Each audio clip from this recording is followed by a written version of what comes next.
عسلامة، مرحبا بكم الناس الكل. إن شاء الله تكونوا بخير وصحة وعافية. وكما العادة والعوايد، وأول حاجة بديت بها الفطور. حضرت قهوتي وهذيك الحاجة الأساسية اللي تكون موجودة كسوا معها حاجة وإلا وحدها. حضرت الفطير متاعي على السريع، وقلت اليوم لازمني نفطر بالباهي على خاطر عندي برشا حاجات باش نعملهم. ان شاء الله فيديو اليوم باش يكون فيديو متنوع وفيه برشا حاجات ياسر محليها. خليكم معايا وفرجة ممتعة.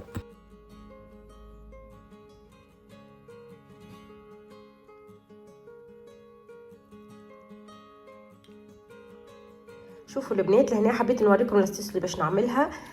قلت خلي نبارطاجيها معاكم، بالكش هكا ما تعرفوهاش وتستفادوا معايا.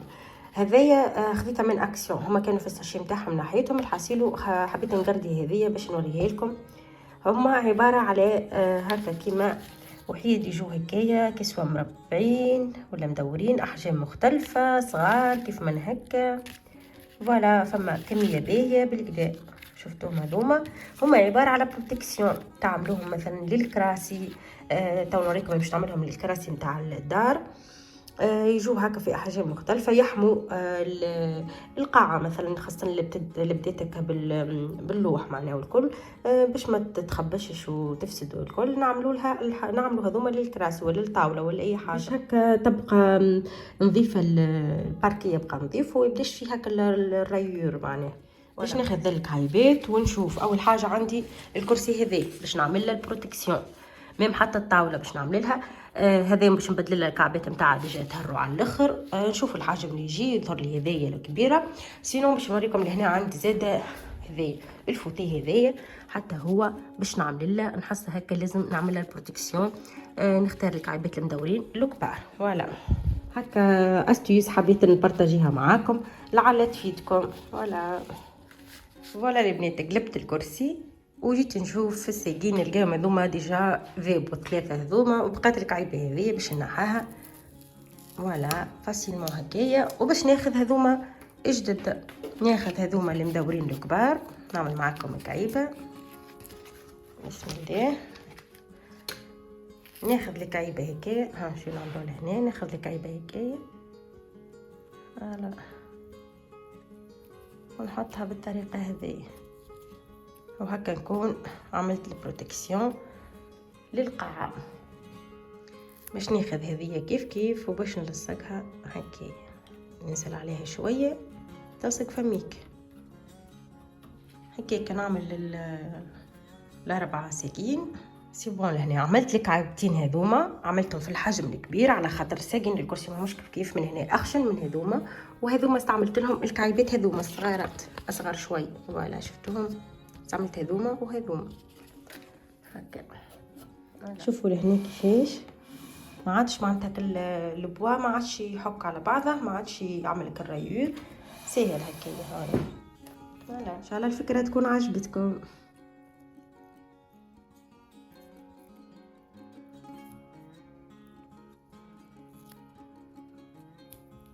هنا البنات باش ننظف الماشينه كافيه، حبيت نبارطاجي معاكم كيفاش باش نعمل، باش نستعمل البرودوي باش نوريهولكم. سينو عندها توا نهيرين، وهي ماهيش هكا معناتها تمشي بالباهي. ساعات تعمل القهوه خايبه، تبدا معبي بالماء، ساعات تخرج الماء قبل ما تعصر القهوه الحسيلو. وهذا الكل من الكالكير كيف ما تشوفوا لهنا فيها هيك التراس نتاع الكالكير. عندي مديده الحق قفلت عليها وما نظفتهاش اليوم باش نعملوها مع بعض. المستحسن ديما نستعملوا برودوي سبيسيال ينظفها ويخليها لنا زاده نضيفها، خاطر البرودوي هذا باش يدخل لداخل في السيستم نتاعها وباش يخرج كما تخرج القهوه، يعني باش ينظف سيستم كامل. هو الخل والبيكربونات ينظفوا راهم ينحوا الكالكير والكل، اما المشكله انه هو كيفاش تعدى السيستم. حبلكم هكا شويه وقت باش تنظف لكم بالباهي، تقاردي هكا الريحه نتاع الخل، ومن بعد مطعم القهوه تتبدل الكل. دونك اليوم باش نستعمل الكبسول هذوما سبيسيال نتاع ماشينه كافيه باش ننظف بيهم. باش ناخذ كعيبه ونحطها لهنا في الماء ونخدم عليها الماشينه هكا معايا. شوفوها مع بعضنا. هنا حبيت نوريكم كيفاش تجي هكا كيما الحرابش. تاخذوا كعيبه وتحطوها معناتها في الماء، وتمشي مع الكافتير، انواع الكافتير الكل. البنات اللي عايشوا في سويسرا هذه ماركه طياره على الاخر. سينو راهو تنجموا معناتها اللي محمد رسول الله تنجموا تلقوا انواع اخرين في فرنسا موجود برشا انواع تنظفوا بهم. فوالا لهنا حبيت نوريكم البارتي هذه المكتوبه بالفرنسي. شوفوا لهنا اللي هي يكتب اللي هي راهي تنحي توسكي معناتها هيك المطعم نتاع القهوه والجريس نتاع القهوه تنظف بالكدا. تو تيب نتاع معناتها ماشينه كافيه ولا كابسول بلوتو. ديجا مكتوبين شنو هما الانواع الحاسيلو. ولا اللي يحب يشري منها البنات يعيشوا في سويسرا عملوا كابتور.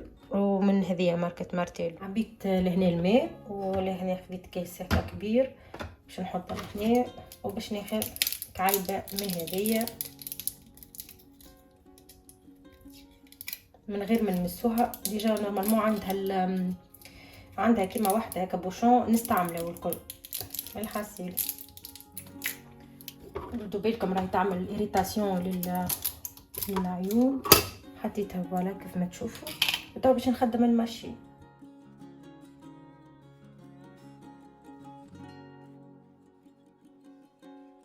لهنا هذيك الكبسولة اللي عملتها حسيتها ما تحلتش.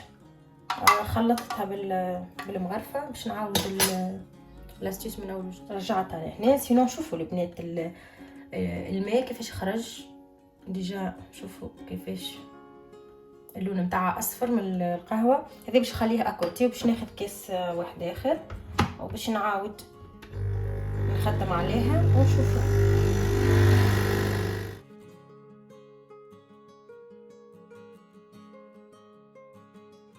هذه الكاس الثاني.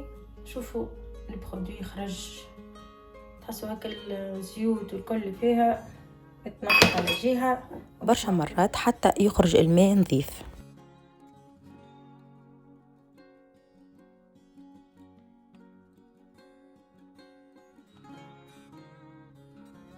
شوفوا لهنا هذايا الكاس هذا كيفاش الماء ماهوش نظيف. فرغت هذوما في بعضهم باش نعاود هذيا.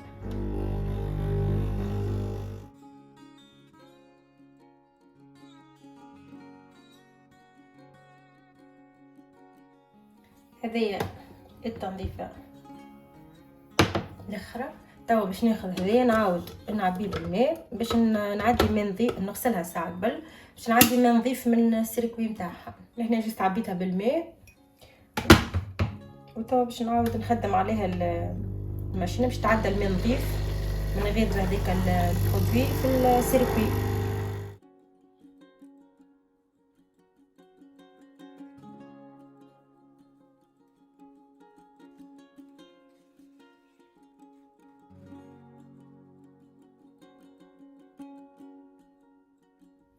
فوالا البنات هذيا العصره الاخرى الماء خرج نظيف. شوفوا المره اللي قبلها كي عملنا التنظيفه الاولى معناتها بعد ما عملنا البرودوي خرج هذه كل البرودوي كان فصل الماشينه من داخل. يعني الماء اللي فيه البرودوي كان معناتها موجود في الماشينه خرج باللون هذايا. وتوا كي عملنا غسلنا هذيا وعملنا الماء نظيف خرج كيف من هكا الماء سخون محالة. ولا توا ما بقى كان ناخذ هذوما الحاجات الاكسسوار نتاعها الكل باش نحيهم وننظفهم كيف من هنا بلاصه الكبسول باش نوفلها بلاصتها باش نغسلها معناتها بالماء والبرودوي نتاع غسيل الماعون. سي سا معناتها مش حاجه كبيره باش نستعملها. سينو شوفوا الفرق. هذايا الاول هذايا نتذكر الثاني هذايا الثالث وهذايا الرابع وهذايا اخر واحد نتاع ماء خرج من الماشينه. شوفوا الفرق في اللون. شوفوا هذايا اللي فيه المحل هذايا وقتها البرودوي ما تحركش بالباهي. شوفوا هذاك فما حاجه ملوطه خرجت مع الماء شفتوهم. والماء اصفر كيف لهنا ماء فيه البرودوي وفي نفس الوقت ماهوش صافي. واخر حاجه النتيجه هذه. فوالا ان شاء الله تكون معناتها الفكره عجبتكم كيف بارطاجيتها معكم. هذا الباكو نتاع الكبسول اللي استعملته موجود برشا انواع راهو مش كان هذايا اما راهم افيكاس على الاخر الكبسول هذوما.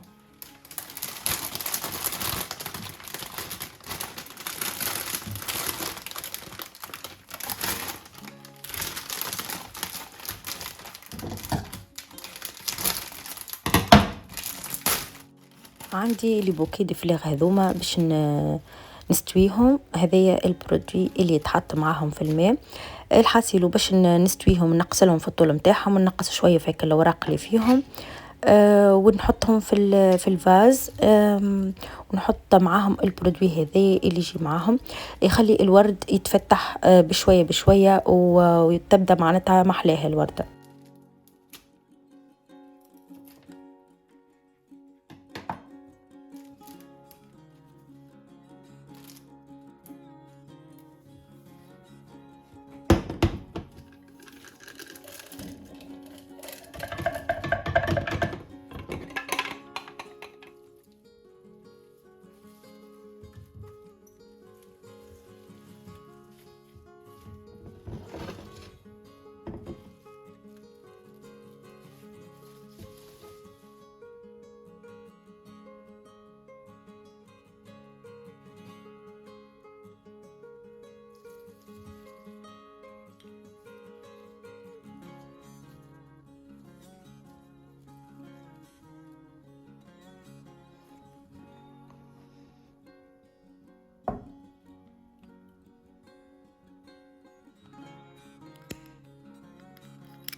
ما شاء الله طقس بارد ومطر تصب، دونك متاع ركشة في الدار مش متاع خروج. لذلك قلت خليني نحضر معاكم حويجة حلوة وبنينة وسهلة على الاخر. لهنا باش نحضر معاكم كيكة ياسر بنينة بالنوع بالجوزة.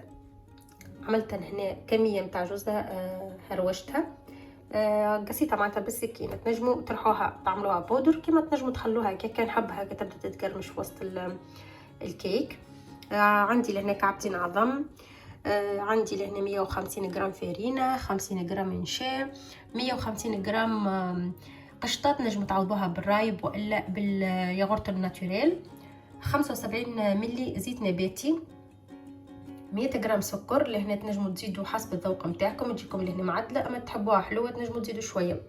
باكو خميره مرطبات، ولهنا عندي باكو سكر فانيليا. فوالا لهنا المكون هذايا مهم برشا ويتماشى برشا مع الجوزة اللي هو القرفة.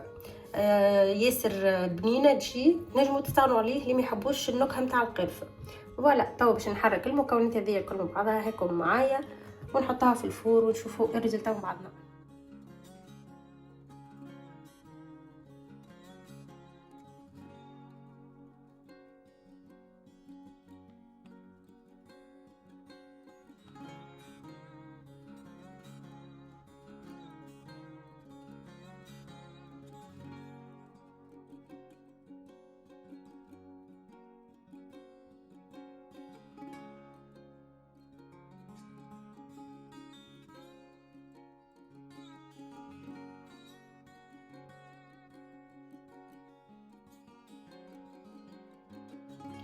فوالا لهنا كملت زينتها، عملت فوقها شويه جوزة هكا كونكاسي. تو بقى كان ندخلها للفور، ديجا يسخن من بكري على 180 درجه، وكل واحد حسب الفور نتاع ما يلزمش نار قويه برشا باش تطيب بالكدا من داخل. فوالا خرجتها كيكه توا مازالت سخونه ما شاء الله، خذيت كولير ياسر مزيان. حضرت البلاطو باش نحطها فيه نخليها تبرد شويه ونحولها في الميكا ومن بعد نشوفوها مع بعضنا ونقصوا زياده مرسومه بعضنا.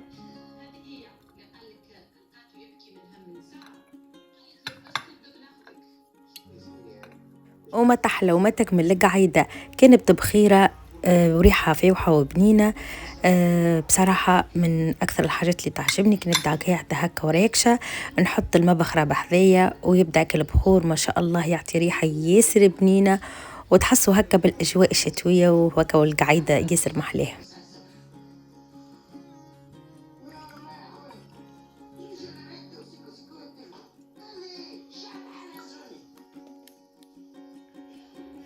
هذه الكيكه خليتها بردت، بون مش بردت على الاخر، مازال دافيه شويه، اما ما نحكي لكمش على الريحه البنينه اللي فيها. وكما عودتكم البنات باش نقسم لكم المرسو باش تشوفوها معناها كيفاش راح تجيه شوشه وبنينه وخفيفه. نودكم نشهيكم من اروع انواع الكيك اللي تنجموا تجربوها. ريسيت سهله، مقادير مضبوطه، تبعوا جست المراحل وتنجحوا معاكم من اول تجربه. شوفوا ما شاء الله هالمرسوات اللي قصيتهم تجي خفيفه وبنينه برشا مع قهيوه للعشويه ولا الفطور الصباح زاد ياسر محلاه.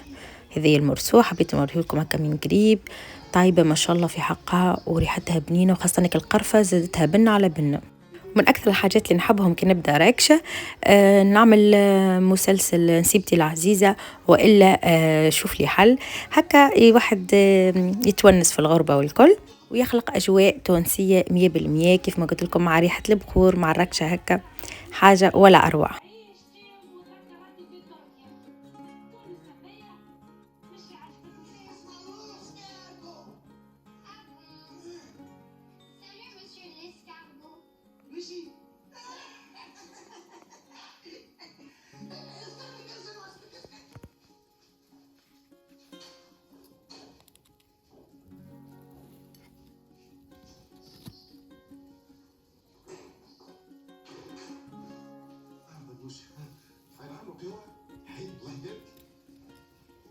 لهنا فيت في حبيت نبارطاجي معاكم الدباره نتاع العشاء. عملت البلاتو هذيا نتاع مرقة حوت، عملت لها كعيبه هذيك نتاع الدوراد، وعملت معاها شويه مرلوطه بصل وبطاطا وفوحت بالفحات. ديجا الريسيت مصورتها لكم في القناه، نخلي لكم الرابط نتاعها في صندوق الوصف اذا كان اشتهيتوا تحبوا تعملوها على هاكا. الريسيت كيف ما قلت لكم موجوده في القناه، عملتها معاكم قبل. ولهنا نوصل بكم لاخر الفيديو، ان شاء الله يكون عجبكم، وتم بقى كنقول لكم بسلامه.